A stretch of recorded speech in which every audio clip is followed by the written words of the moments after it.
Welcome my back to channel Runu mini cooking blog চ্যানেলের আপনাদের স্বাগতম।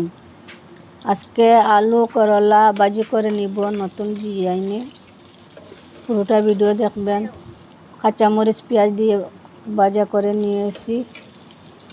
এখন এই রকম সাইজ করে কেটে নিলাম। করলা দিয়ে দিলাম। আলু এইরকম গোল গোল সাইজ করে কেটে নিয়েছি, দিয়ে দিলাম। পরিমাণ মতো লবণ দিয়ে দিলাম। সবাই আমার নতুন চ্যানেলটি একটু সাপোর্ট করবেন, একটা লাইক কমেন্ট করে পাশে রাখবেন। হয়ে গেল, আবার নাড়াচাড়া করে আবার ঢাকন লাগিয়ে দিলাম। হয়ে গেল, খেয়ে নিব। সবাই একটু সাপোর্ট দিবেন, একটা লাইক কমেন্ট করে পাশে রাখবেন। একটা লাইক